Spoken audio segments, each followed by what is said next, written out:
हमारे मदरसों को चलाने के लिए तनख्वाह के लिए पैसे नहीं, और हमारे मज़ारों के पास गोलकों में इतना पैसा कि 5 लाख का कव्वाल बुलाओ चलेगा, 3 लाख की नचनिया बुलाओ चलेगा।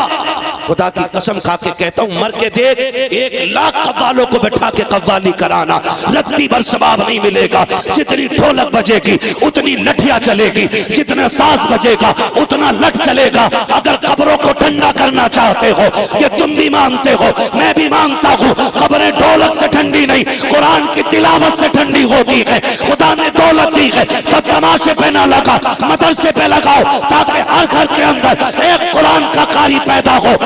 नौजवानों, आज हम एक अल्लाह वाले की चौखट पे बैठे हुए हैं, उर्स मुक़द्दस की महफिल है। मैं सबसे पहले मुबारकबाद इस बात पर पेश करना चाहूँगा कि नौजवानों, आप मुबारकबाद के इसलिए भी मुस्तहिक हैं कि आपने उर्स के मौके पे जलसा किया है, उर्स के मौके पे हुजूर के जिक्र की महफिल सजाई है। यहाँ मिंबर लगा के, स्टेज लगा के ढोलक वालों को नहीं बुलाया, नाचने वालों को नहीं बुलाया, आपने यहाँ गवैयों को नहीं बुलाया।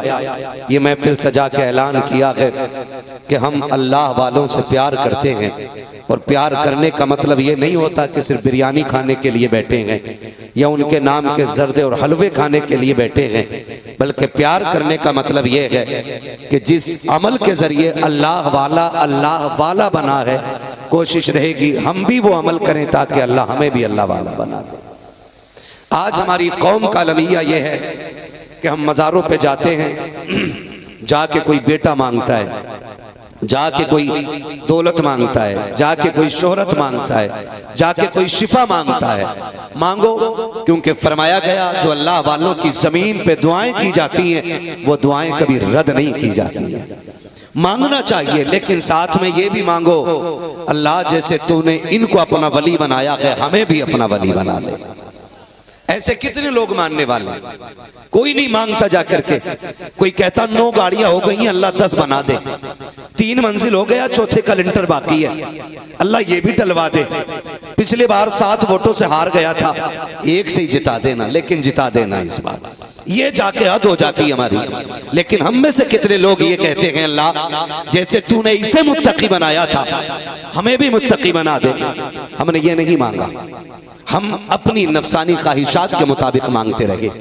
काश हमने वो मांगा होता जो हमारी रूह की जरूरत था, हमने वो मांगा होता जो हमारी आखिरत का सामान था। यकीन सभी को है कि मौत आनी है, और आखिरत पे भी सबको यकीन है कि कब्रों से उठना है, और ये भी सब जानते हैं कि रब की बारगाह में खड़े होकर के हिसाब देना है। लेकिन तैयारी करने का मौका नहीं है, तैयारी करने का मौका नहीं है। हमारे तो उर्स भी इसलिए होते हैं कि देखें धूमधाम किस में ज्यादा है। 6-6 दिन उर्स चलना है, 7-7 दिन उर्स चलना है। ऐसा झूला आ रहा है कि एक बार बैठ जाओ तो दोबारा बैठने की हिम्मत ही ना हो। सारे झूले चल रहे हैं उर्सों में, तमाशा बना के रख दिया हमने मज़ारों का। काश कभी मज़ार वाले से भी पूछा होता, बता तू वली कैसे बना, तूने कितने दिन ढोलक बजाई थी, कितने दिन झूलों पे झूला था, तो मज़ार से आवाज आएगी, नादान हम वो हैं जो रातों को क़याम करते थे, दिन भर रोजे रखा करते थे। आज हम में से कितने लोग क़याम करने वाले, कितने लोग कुरान पढ़ने वाले हैं, और कितने लोग दिनों में रोजे रख के रातों को क़याम करने वाले हैं। माफ कीजिएगा, हमें तो 5 मिनट जुमे में अगर गर्मी लग जाए तो मस्जिद के 5 मिनट भारी लगते हैं। 5 मिनट हमें मस्जिद के भारी लगते हैं, और ये सोचते हैं ये कटेंगे कैसे हमारे 5 मिनट, ये कैसे पास किए जाए 5 मिनट। कभी घड़ी देखते हैं, कभी चांद देखते हैं, कभी सूरज देखते हैं, कभी पंखा देखते हैं, और लाइट चली जाए तो फिर इमाम की खैरियत नहीं। कहते हो आज तो इमाम ने भी 2 रुकू पढ़े, आज तो रकात लंबी हो गई, आज से ज्यादा तो इमाम साहब ने कभी लंबी नहीं, इसलिए कि मुश्किल की घड़ी 1 घड़ी 10 घड़ी के बराबर लगती है। इसलिए मस्जिद में 3 मिनट खड़े नहीं होना चाहते। फिर क्या तैयारी है मुझे बताओ आखिरत में मैदान महशर में खड़े होने की। मरना सभी को है, तैयारी सभी को करनी है। हमारी कौम का बेड़ा ही गर्क होता जा रहा है। हम जिस तहाने पे जा रहे हैं आज किसी को एहसास तक नहीं है। हमारे उर्स धूमधाम से हो रहे हैं, हमारी शादियां धूमधाम से हो रही हैं। कोई शादी ऐसी नहीं जिसमें डीजे ना हो रहे हो, कोई शादी ऐसी नहीं जिसमें आतिशबाजी नहीं हो रही हो, कोई शादी ऐसी नहीं जिसमें मेहंदी की रस्म ना हो, कोई शादी ऐसी नहीं है कि जिसके अंदर हल्दी की रस्म नहीं चल रही है। आज उम्मत कहां खड़ी है? हमारी बेटियों के नकाब उतरवाए जा रहे हैं, हमारी बेटियों के पर्दे खुलवाए जा रहे हैं, हमारी बेटियों को सरेरात छेड़ा जा रहा है। लेकिन हम क्या कर रहे हैं? हम आज भी बेगैरती की सांसें ले रहे हैं। मैं आपको गाली देने के लिए नहीं बैठा हूं, मैं चंद कड़वी बातें करना चाहता हूं, और मैं चापलूसी करके आपका पैसा लेके नहीं जाना चाहता। मैं चाहता हूं इतना कड़वा बोल के जाऊं कि परसों तक क्या आखिरी सांस तक मेरी बातें तुम्हें तीर की तरह चुभती रहें, और जब तक मेरी बातें आपको याद रहेंगी इंशाअल्लाह कुछ ना कुछ सुधार पैदा होगा, कुछ ना कुछ सुधार पैदा होगा।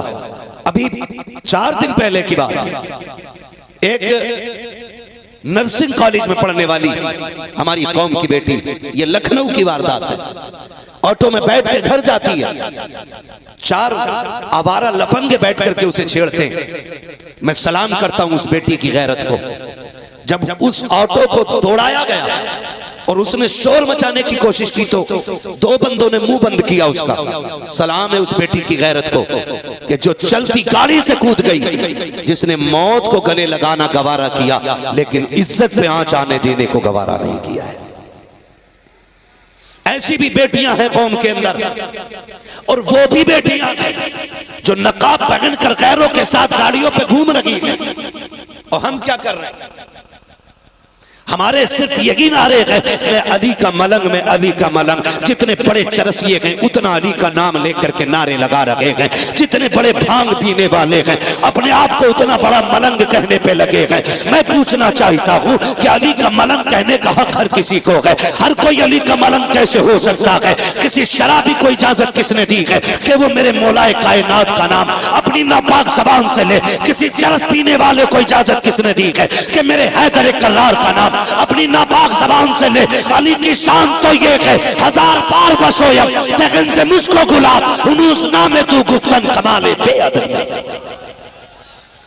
और हमारी कौम इसी जज्बे में बह गई, इसी रो में चली गई, इसी रो में चली गई। माफ कीजिएगा, मैं एक जमाने से तालिग्राम नहीं आया, और उसके ना आने की वजह सिर्फ ये थी कि यहाँ पे एक जलसा हुआ था, जिस जलसे में नीचे मौलवियों के नाम थे और ऊपर नचनियों के फोटो लगे हुए थे। और याद रखो, रज़ाक तुम नहीं हो, रज़ाक अल्लाह है। हम कभी भी चापलूसी करके अपनी तादाद नहीं बढ़ाएंगे। हमारा उसूल है, मैं आईना हूं दिखाऊंगा दाग चेहरे के, जिसे खराब लगे सामने से हट जाए।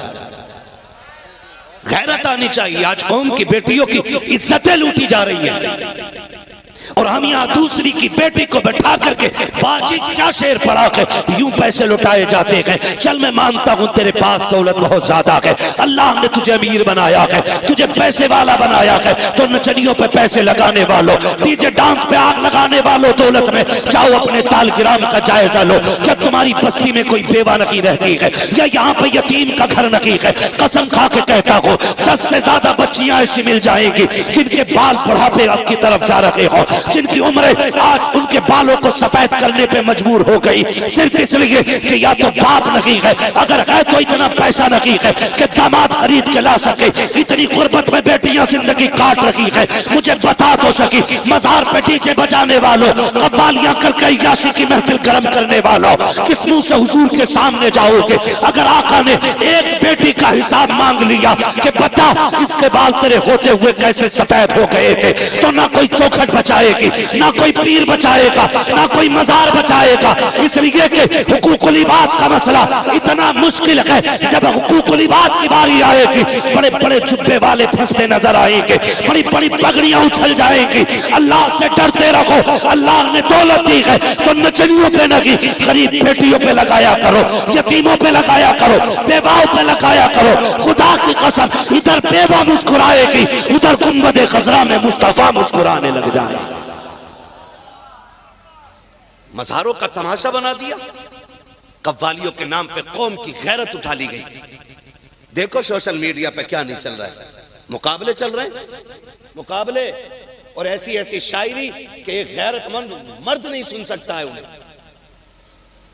जब मर्द नहीं सुन सकता तो फिर बेटियों के सामने तुम्हें ये गंदे शेर पढ़ने का हक किसने दिया है? दिल के पपोले जल उठे सीने के दाग से, इस घर को आग लग गई घर के चिराग से। अपनी बर्बादी के जिम्मेदार भी हम लोग हैं, हम ही लोग अपनी बर्बादी के जिम्मेदार हैं। खुदारा अब मुआशरे को बेहतर करो, मुआशरे को बेहतर करो। कितने मदरसे हैं आपके तालिगिराम में? बोले जरा, स्टेज वाले नहीं, मैं नीचे वालों से पूछूंगा। कितने मदरसे, कितने बच्चे फारिग होते हैं हर साल? ये कंडीशन हमारी कौम की है, बुरा मत मानिएगा, मैं आपसे साफ बातें कह के जाना चाहता हूं। हमारे मदरसों की हालत यह है, पूरे हिंदुस्तान की बात कर रहा हूं। मदरसे वाले रसीद लेके आ जाते, यूं मुंह मोड़ लेता, चंदा लेने आया, और देता तो 10 का नोट निकाल के दे रहा है। यही है, हाफिज जी रख लो फिर देखेंगे। ये इमाम है, ये आलिम है, भिखारी नहीं है। और याद रखिए, जिस कौम के पास कव्वाल को देने के लिए 3 लाख 5 लाख हो, और मदरसे में देने के लिए सिर्फ 10 रुपए हो, तो वो दिन दूर नहीं है कि जनाजे रखे रह जाएंगे। या तो नमाज पढ़ाने वाला नहीं मिलेगा, या पढ़ाने के लायक लोग नमाज पढ़ाने नहीं आएंगे। याद रखिएगा नौजवानों, अब तक तो जो बिगड़े लोगों ने किया वो किया, अब हमें और आपको संवरने की जरूरत है। मैं उम्मीद करता हूं मेरे सामने जो ये न्यू जनरेशन बैठी है, इंशाअल्लाह ऐसा इनकलाब लेके आएगी कि सिर्फ नारों में मसला के आला हजरत नहीं, हमारे किरदार में भी मसला के आला हजरत नजर आएगा। उम्मीद की जा सकती है नौजवानों से, ये इंशाअल्लाह करेंगे कोशिश इंशाअल्लाह। डॉक्टर इकबाल ने कहा था, उकाबी रूह जब बेदार होती है जवानों में, नजर आती है उनको अपनी मंजिल आसमानों में। आज हमारा नौजवान बेकार हो गया है, यही वजह है कि हमने बेटियां हाथों से खो दी। इन चंद सालों के अंदर हमने 7 लाख से ज्यादा बेटियां खो दी हैं। कितनी? कह तो लो ताकि बिस्तर पे लेटो तो याद आए हमारी कितनी बेटियां मुर्तद हुई हैं। कितनी? 7 लाख। ये 6 महीने पहले की रिपोर्ट है। उसके बाद कई केसेस सामने आए। क्यों खोई हमने बेटियां? एक बच्ची को कलमा ना पढ़ा सके हम, और अपनी 7 लाख बेटियां खो दी हमने। इसकी भरपाई कौन करेगा? कौन करेगा इसकी भरपाई? कैसे बचाएंगे हम बेटियों को? तो जानते हो, जब तक ये आशिकी वाली शायरी हमारे घरों में बजती रहेगी, हमारी नस्ल किसी कीमत पे नहीं बच पाएगी। नंबर 1, सीरियल बंद करो। जितने भी ड्रामे तुम्हारे घरों में चलते हैं, इन्हें बंद कर दो, वरना अपनी बीवियों से हाथ धो बैठोगे। बेटियां तो बड़ी बात है, बीवियां तुम्हारी नहीं रह जाएंगी, इसलिए कि इन सीरियलों ने कौम का बेड़ा गर्क करके रख दिया है। जो 30 मिनट का सीरियल आता है, हमारी बेटियां उसे 30 साल जिंदगी पे अपने आजमाना चाहती है। तुम्हें क्या लगता है जिंदगी इतनी सस्ती है कि 30 साल जिंदगी आधा घंटे से बने और संवरेगी? अगर जिंदगी को संवारना है तो खातून जन्नत की जिंदगी पढ़ना पड़ेगी, हुजूर की बेटी का किरदार पढ़ना पड़ेगा। हमारे मदरसों को चलाने के लिए तनख्वाह के लिए पैसे नहीं, और हमारे मजारों के पास गोलकों में इतना पैसा कि 5 लाख का कव्वाल बुलाओ चलेगा, 3 लाख की नचनियां बुलाओ चलेगा। खुदा की कसम खा के कहता हूं, मर के देख, 1 लाख कव्वालों को बैठा के कव्वाली कराना, रत्ती भर सवाब नहीं मिलेगा। जितनी ढोलक बजेगी उतनी लठियां चलेगी, जितना साज बजेगा उतना लठ चलेगा। अगर कब्रों को ठंडा करना चाहते हो, ये तुम भी मानते हो, मैं भी मानता हूं, कब्रें ढोलक से ठंडी नहीं, कुरान की तिलावत से ठंडी होती है। खुदा ने दौलत दी है, तब तमाशे पे ना लगा, मदरसे पे लगाओ, ताकि हर घर के अंदर एक कुरान का कारी पैदा हो और कोई भी बेबसी की मौत ना मरे।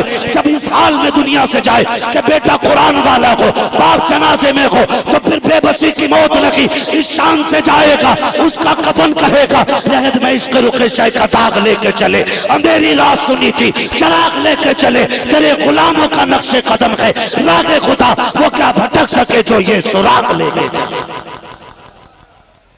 करेंगे इंशाअल्लाह, सारे वादा करो इंशाअल्लाह। मैं नौजवानों से गुजारिश करूंगा, अगर कोई तमाशे के लिए तुम्हारे पास चंदा लेने आए, हराम है चंदा देना। मुझे टेंशन नहीं है कौन मेरा शजरा वापस करेगा कौन नहीं करेगा, मेरा काम तकरीर करना है। पाए मुरा लंगनेस मुल्के खुदा तंगनेस, समझ रहे मेरी बात। आपसे मैं कहना चाहूंगा हम अपनी इस तरह की तंजीमों को बेदार करें। ये उम्र काम करने के लिए 18 साल उम्र सबसे बेहतरीन है काम करने के लिए, और उसी काम की बुनियाद हुजूर सैयद अनस मियां साहिब क़िबला ने चंद नौजवानों के साथ इस इलाके में छेड़ रखी है। मैं चाहता हूं हर खानकाही बंदा ऐसा हो जाए ना, फिर कौम बहुत बेहतर हो जाएगी। हर खानकाही बंदे को इतना एक्टिव होना चाहिए। हमारे हल्के में कितने लोग हैं, वो किधर जा रहे हैं, उनकी कंडीशन क्या है, उनकी नब्ज पीर के हाथ में होनी चाहिए। समझ रहे मेरी बात, पीर के हाथ में होनी चाहिए, पता लगे मुरीद क्या कर रहे हैं। हम तुम्हारे लिए लड़ जाएं और तुम्हारी खैरियत ना पूछो, हम तुम्हारे लिए सर कटा दे और तुम्हारे पास ये पूछने की फुर्सत नहीं है कि भाई कितना कटाए कितना बचाए। कौन करेगा काम फिर। माफ कीजिएगा, अब तो बड़ी खानकाहों में नंबर भी बड़े पैसे वालों के लगते हैं। अब तो गरीब को मुसाफा करने की भी लाइन में जगह नहीं दी जाती है। हमें ये जितनी भी नमरूदी फितरत है इन सब का मुकाबला करना पड़ेगा और हमें खड़ा होना पड़ेगा। नौजवानों में खड़ा होना पड़ेगा। ये जरूरी नहीं है कि टोपी वाला खड़ा होगा, जुब्बे वाला खड़ा होगा। मैं चाहता हूं अगर स्कूल वाला भी खड़ा होगा ना, तो जितना काम एक टोपी वाला करेगा उतना ही पैंट शर्ट वाला भी उतना काम कर सकता है। शर्त है दिलों को जिंदा करेंगे हम इंशाअल्लाह, करेंगे इंशाअल्लाह, करेंगे इंशाअल्लाह। अब अगर आप ये सोचते हो कि आपके घर पे पहरा देने मौलवी आए, मेरे घर पे पहरा देने के लिए वकील आए, तो ना मेरा घर बचेगा ना आपका घर बचेगा। घर तभी बचेंगे जब हर घर की बेटी कनीज़े फातिमा ज़हरा बने और हर घर का बेटा गुलामे मौलाए कायनात बने, तभी बस सुधार हो सकता, उसके अलावा सुधार नहीं होगा। याद रखिएगा, आज जो बेटियां गायब हो रही हैं ना, आज जो बेटियां जा रही हैं, और जानते हो, जाओ बेटियों को बता दो, पता नहीं इनके दिमाग में भूस है कि गोबर है, समझ में नहीं आता। हमने अंध वक्त उधर देखे थे, इधर भी पैदा हो गई हैं। कितनी रिपोर्टें ऐसी हैं कि 70,000 बच्चियां ऐसी हैं कि जिनको लव के नाम पे बहकाया गया, धर्म परिवर्तन कराया गया और मुंबई और दिल्ली जैसे बड़े शहरों में ले जाकर के उनकी किडनी बेच करके उनकी लाशों को गुमनाम नालियों में डाल दिया गया। क्यों बेटियां इसको समझने के लिए तैयार नहीं है? क्यों ये बात बेटियों की समझ में नहीं आ रही है कि तुम्हारी इज्जत तुम्हारे बाप से ज्यादा कोई नहीं कर सकता है? क्यों इस बात को समझने के लिए तैयार नहीं है बेटियां कि जो प्यार तुम्हें बाप दे सकता है ये तेरा गुड्डू पप्पू किसी कीमत पे नहीं दे सकता है। और गुड्डू पप्पू के चंगल में बेटियां गई कैसे, ये भी एक अलग अलमिया। सुने, जब भाई 3 बजे तक मोबाइल चलाएंगे तो बहनों की इज्जतों पे पहरे कौन देगा? जब भाई शराब के नशे में धुत पड़े रहेंगे तो फिर बेटियों की इज्जत का रखवाला कौन होगा? जब भाई एनर्जी ड्रिंक के नाम पे क्या आता है, वो एक बोतल चलती है, उसको क्या बोलते हैं? नहीं, वो नशा ही होता है, उसको क्या बोलते हैं भाई? बियर। उसको कहता मौलवी, तुम्हें नहीं पता ये एनर्जी ड्रिंक है। खुदारा हाथ जोड़ के कहता हूं, नशा कोई भी उससे दूर हो जाओ। ऐसा नशा जो तुम्हारे होश उड़ा दे उससे हट जाओ। इसलिए कि जिस चीज को शरीयत ने हराम कर दिया है वो आखिरी सांस तक के लिए हराम है। और यही मसला के आला हजरत वालों का शेवा होना चाहिए। सिर्फ जलसे में मसला के आला हजरत नहीं, हमारे घरों में भी मसला के आला हजरत होना चाहिए, हमारी महफिलों में भी मसला के आला हजरत होना चाहिए, हमारी संगतों में भी मसला के आला हजरत होना चाहिए। माफ कीजिएगा, हमने इदारों को कितना मजबूत किया। कैबी के में बने हुए हैं तुम्हारे दोनों मदरसे। भाई किस किस के मदरसे हैं आप? कोई मौलाना है जो जिसका मदरसा चले गए? कितने बड़े बड़े मदरसे अपने आप बताओ जरा। 2-4 बीघे में बना हुआ है?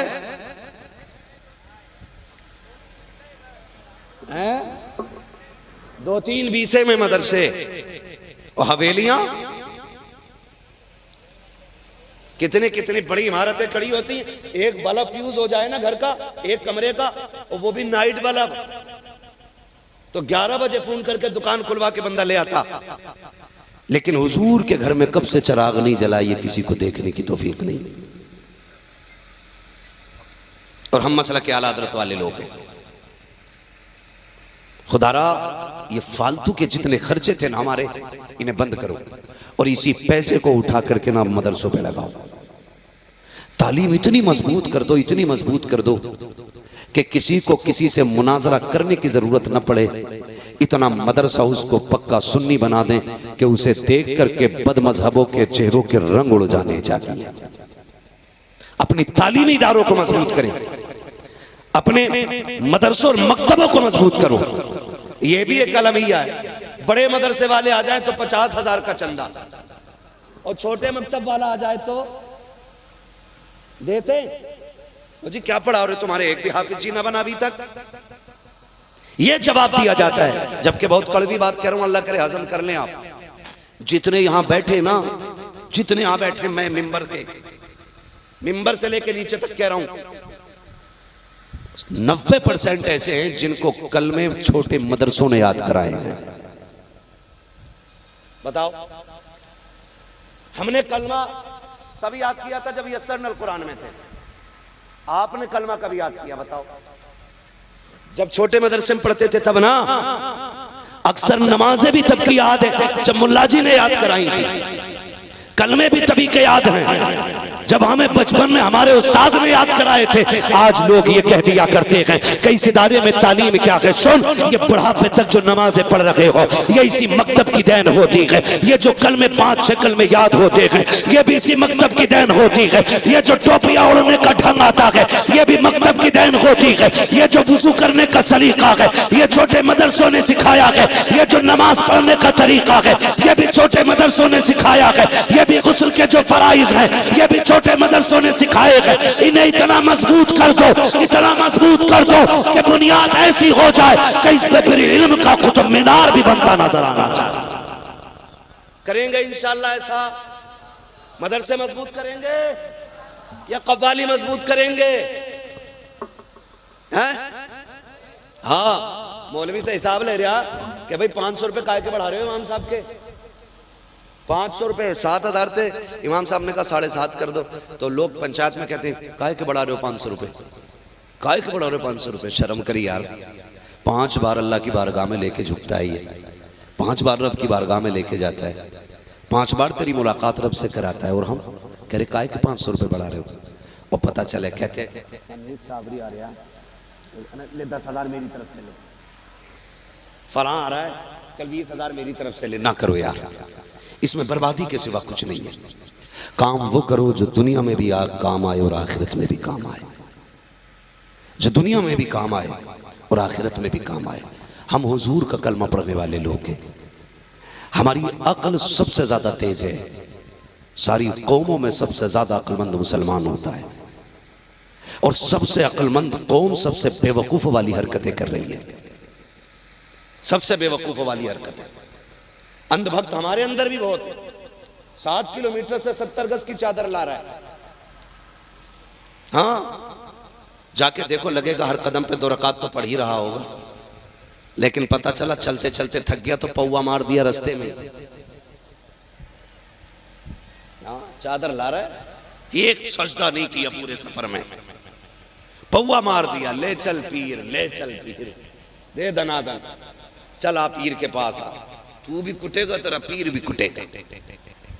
बदलो अपने रवैये, जिस चीज की जरूरत है वो करो। मसला के आला हजरत यह है कि एक मजार पे एक से ज्यादा चादर चढ़ाने की इजाजत नहीं। कब तक? जब तक वो फट ना जाए, पुरानी ना हो जाए, बोसीदा ना हो जाए। और हमारे यहाँ तो चादरों के कमरे भरे रहते हैं। क्या अल्लाह ने बेटा लिया ना ले चादर, अल्लाह ने बेटी दी है दे चादर। और औरतें भी छोटी मोटी मुराद नहीं मांगती। कहती कलियर का पतीला बोला था, अब बता कैसे नहीं लेके जाएगा घूमने? नैनीताल नहीं लेके गया ना, कलियर लेके चल, कहना यहीं बनवा दे। करना मन्नत मांगी थी, आग वहां मैं ही लगाऊंगी।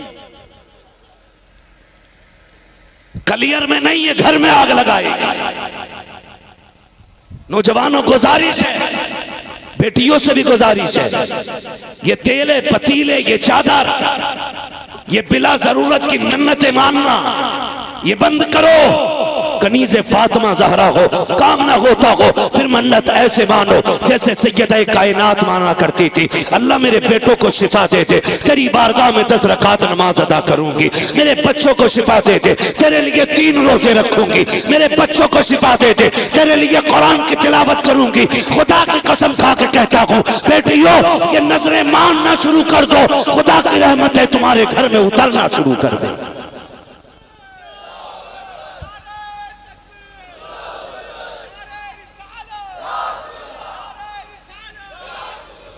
गर्मी बहुत ज्यादा है।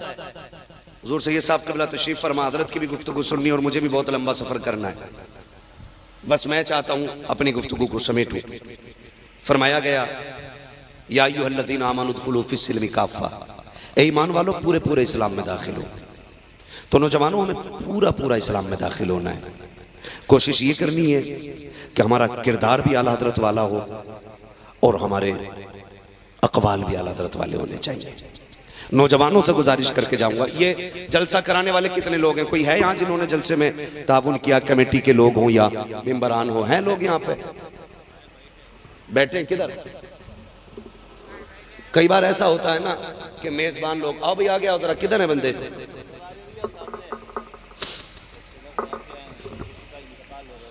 हाँ वो आज इसी मोहल्ले में इंतकाल भी हो गया है जी सरकार, तो काफी लोग उसमें लगे हुए हैं।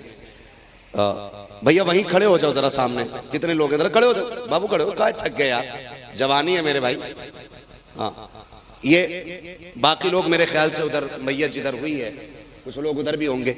मैं इन लोगों से इतना दस्तबस्त अर्ज करूंगा, आपको सिर्फ उर्स और मजार की कमेटी बन के नहीं रहना है, हुजूर के दीन की कमेटी बन के रहना है। आपने जितनी मेहनत आज के जलसे के लिए की है ना, कोशिश ये करें, इनमें से मैं समझता हूं बहुत सारे नौजवान आपके साथ खड़े हो जाएंगे। जब आप हुजूर के दीन के लिए उठेंगे ना, तो फिर ये कौम आपके साथ उठ के खड़ी होगी। आप कभी अगर देखें बस्ती के अंदर बच्ची कोई गरीब है और निकाह में दुश्वारी आ रही है ना, तो जैसे एक चंदा आपने जलसे के लिए किया है ना, एक चंदा किसी यतीम बच्ची के नाम का भी साल में होना चाहिए। और ये आपका साथ देंगे, मुझे यकीन है ये कौम आपके साथ खड़ी। कितने लोग साथ देंगे बताएं जरा हाथ उठा के। सलामत रहे, सलामत रहे। ये हुजूर के आशिकों की दौलत है इंशाअल्लाह। मैं कहना चाहूंगा ये कमेटी सिर्फ जलसे की नहीं, हुजूर के दीन की कमेटी होनी चाहिए, इस्लाम की खिदमत की कमेटी होनी चाहिए। आपने जिस तरह एक चंदा जलसे के लिए किया है ना, किसी बेवा की बेटी के लिए भी आप चंदे के लिए उठें, किसी यतीम के लिए भी उठें, और ऐसी बच्चियां और औरतें और बूढ़े जिनका इलाज कराने वाला कोई ना हो, एक दिन उनके लिए भी झोली फैलाओ और इस कौम से मदद मांग के उनकी मदद करो। और दुनिया को ये बता दो, हमें किसी दुनियादार की दौलत की नहीं, हमें मदीने के ताजदार की दौलत काफी रहे। करेंगे इंशाअल्लाह ऐसा। बैठ जाइए मेरे भाई, अल्लाह करे कि हम इसी तरह के अपनी कौम में नौजवान तैयार करें। उठे, मैं आपको पूरे कौन सा जिला का 9 जगह फर्रुखाबाद है, मैं पूरे जिले की जिम्मेदारी नहीं देता, पूरे इलाके की सरपरस्ती सरकार फरमा रहे हैं, हजरत फरमा रहे हैं। मैं ये चाहता हूँ हर गांव के अंदर चंद नौजवानों की ऐसी कमेटी खड़ी हो जो हुजूर की उम्मत के लिए अब खड़ी हो जाए, अब खड़ी हो जाए। याद रखिएगा, तमाशा देखने वालों कब तक देखोगे? जो आग आज मेरे घर लग रही है वो कल आपके घर तक भी आएगी, और जब आपका घर जल जाएगा फिर आपके घर आएगी, और जब आपका घर जल चुका होगा तो फिर आपके घर आएगी। ये आग एक एक को जला के रख देगी। हमें इकट्ठे होकर के इस आग को बुझाने का काम करना है इंशाअल्लाह। करेंगे इंशाअल्लाह, करेंगे इंशाअल्लाह। हम पैगंबर इस्लाम के मानने वाले लोग हैं, हम फितना उठाने वाले लोग नहीं, हम फितना मिटाने वाले लोग हैं, फितना मिटाने वाले लोग हैं। मैं आपको क्या समझाऊं, आपके सामने पूरा इस वक्त पूरा दुनिया आपके सामने सोशल मीडिया के जरिए खुला है। हिंदुस्तान के अंदर देखो जितने भी आतंकवादी पकड़े जा रहे हैं, शुक्र खुदा का उनमें कोई मोहम्मद अरबी का गुलाम नहीं है। इसलिए कि हम वतन के भी वफादार हैं, हम मिट्टी के भी वफादार हैं, और हम अपने मजहब के भी वफादार हैं। मैं आपसे कहना यह चाहूंगा, लोग बहुत भड़काने वाले आएंगे, आग लगाएंगे, हमें नफरतें नहीं, हमें प्यार बांटना है इंशाअल्लाह। बांटेंगे इंशाअल्लाह, वादा करते हैं इंशाअल्लाह। हसनैन भाई, डुंडवा बुजुर्ग के अंदर भी ऐसी तंजीम कायम करो, मैं जानता हूं ये बहुत पैसे वाले लोग हैं, और पैसा झगड़ों में ना लगाओ। हमारा ज्यादातर पैसा थाने में लगता है ना? हाँ माशाल्लाह, हजरत ने इसी के नाम से एक तंजीम भी चला रखी है। फातह बिलकिराम के नाम से हर गांव के अंदर एक तंजीम कायम की गई है कि जो इंशाअल्लाह इसी तरह के फितनों का खात्मा करेगी। हम 2 फीट जमीन के लिए 10 फीट जमीन का पैसे में आग लगा देते हैं। हम माफ करने के आदी बनेंगे। सरकार उवैस मुस्तफ़ा सरकार रईसुल अत्किया फरमाते, एक दिन कहने लगे मुझसे, कहने लगे कि मुफ्ती साहब, बंदा उस वक्त तक वली नहीं हो सकता जब तक माफ करने का जज्बा उसके अंदर पैदा नहीं हो जाएगा। जब तक उसके अंदर बदला लेने की भावना रहेगी, वो हवा में भी उड़ता रहेगा, वली नहीं हो सकता है। तो हमें बदला लेने की जो भावना होती है ना, इसने थप्पड़ मारा कैसे, हम इसका गला काट के रुकेंगे। मैं मुखिया का बेटा हूं, मैं जमींदार का बेटा हूं, हुए नाम वरबे निशां कैसे कैसे, जमीन खा गई आसमां कैसे कैसे। कब्रिस्तान में जाके देखो, बड़े बड़े पैसों वाले लेटे हुए हैं, बड़े बड़े जमीन वाले लेटे हुए हैं, बड़े बड़े दौलत वाले लेटे हुए हैं।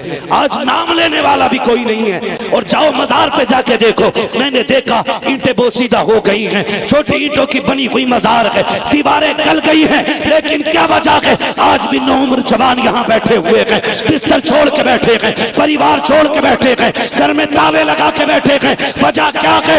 दौलत वालों के आज नाम कोई नहीं जान रखा है, जिनकी कब्रों पे आज दीवारें गल गई हैं, उनके नाम पे लोग बैठे हैं। पता ये चला तज़किरे उनके नहीं होते जो दौलत वाले होते हैं, तज़किरे उनके होते हैं जो मदीने वाले मोहम्मद के हुआ करते हैं।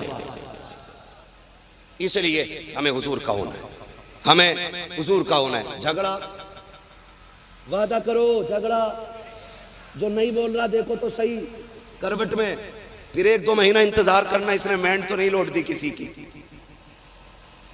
खेत तो नहीं बढ़ा लिया अपना। झगड़ा झगड़ा नहीं करना है। भाई भाई को जमीन के लिए मारने वालों, बहनों को कचहरियों में उसके हक से बचने के लिए घसीटने वालों, याद रखिएगा दौलत फिर भी आ जाएगी, पैसा शोहरत जमीन फिर भी मिल जाएगी, लेकिन जो रिश्ते हैं ना, ये अल्लाह नसीबों से एक बार अता फरमाता है। एक बार अल्लाह रिश्ते देता है। हमारे रिश्तों में फवाल की जड़ दौलत का प्यार है, हमें इससे निकलना है। इंशाअल्लाह निकलेंगे इंशाअल्लाह। मैं माजरत चाहूंगा, मुझसे जितनी फरमाइशें की गई हैं, मैंने किसी फरमाइश पे गुफ्तगू नहीं की, और इसलिए भी नहीं की कि हमने मनचाही बातें सुनी हैं, और कभी वो कड़वा सच नहीं सुना कि जो हमारे अंदर के जहर को मार सके। मैं फिर भी मुबारकबाद पेश करूंगा नौजवानों को, इस मोहब्बत से इतनी गर्मी में बैठ के आपने सुना है। उम्मीद है इंशाअल्लाह अमल करने की कोशिश करेंगे, अपने मदरसे मजबूत करेंगे इंशाअल्लाह, ज्यादा से ज्यादा इदारे कायम करें, और बेटों के नहीं बेटियों के भी इदारे कायम करें, बेटों के नहीं बेटियों के भी इदारे कायम करें।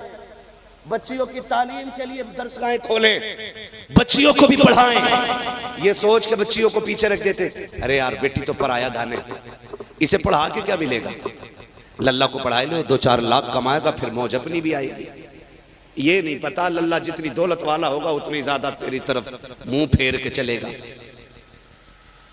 हमने बेटों पे 5-5 लाख रुपए साल के दिए पढ़ाने के लिए, और बेटी पे 5,000 खर्च करने को बंदा तैयार नहीं।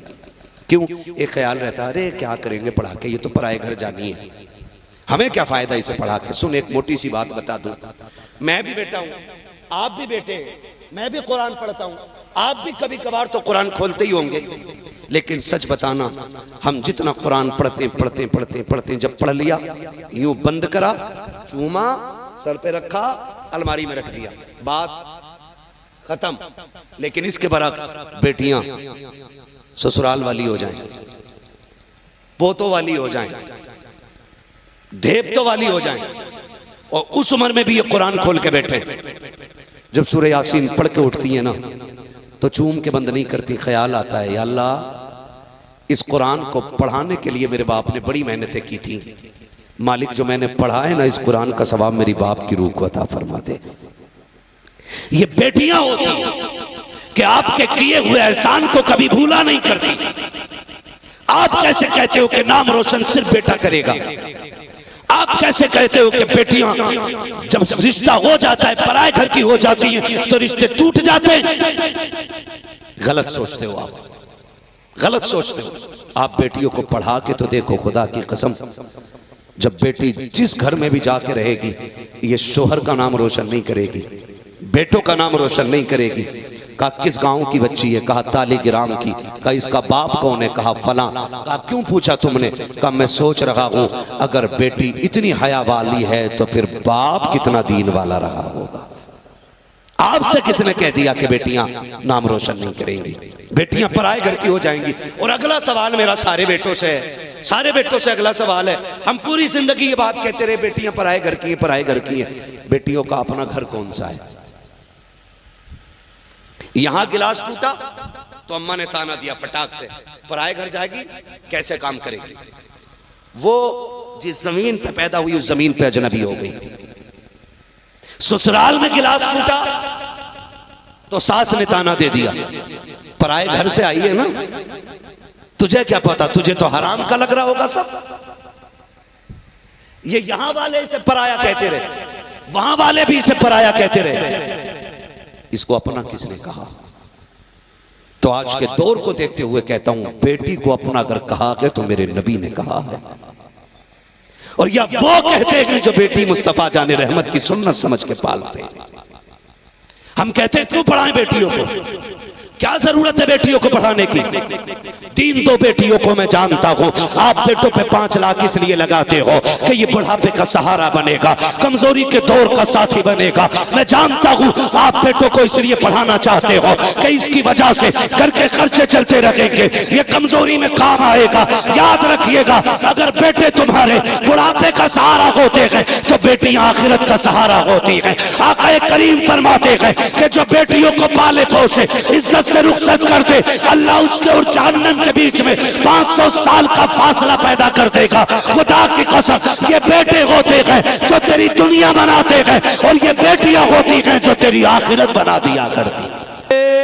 तकबीर, नारे रिसालत, शहजादे गौसे आजम हुजूर सैयदी अनस मियां साहब क़िबला, मसलके आला हजरत और से मुकद्दस, नारे तकबीर, नारे रिसालत। हमारी अगर तालीम अच्छी होगी, हमारी तरबियत अच्छी होगी ना, तो फिर हमारी बेटियों को कोई बहकाने वाला पैदा नहीं हुआ है, पैदा ही नहीं हुआ फिर कोई। मगर शर्त है बेटियों को कनीज़े फातिमा ज़हरा बना दो। मैं कभी कभी सोचता हूं कि ऐसे नीडर कैसे हो गई बच्चियां कि बिल्कुल आखिरत को भूल ही बैठी। मुसलमान कैसे अपने दीन बेच सकता है? मुसलमान मर जाता है लेकिन दीन का सौदा कभी नहीं करता है, नहीं करता है। कैसी बच्चियां हैं, वो जहन्नम की आग, वो हमेशा हमेशा का अजाब। यहाँ की आग में उंगली जल जाए पूरे मोहल्ले को सर पे उठा लेती है। गैस लीकेज हो जाए जरा सा और आग लग जाए सिलेंडर में ना, तो घर के बाहर खड़ी होती है, इतनी आग से डरती है ये। और जब दीन बेचने पे आई तो जहन्नम कोई भूल गई।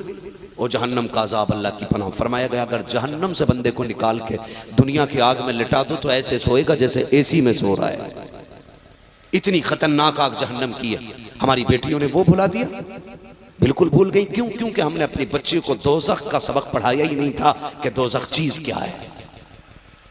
थोड़ा बहुत दीन अगर सीखा ना तो मौलवियों से सीखा।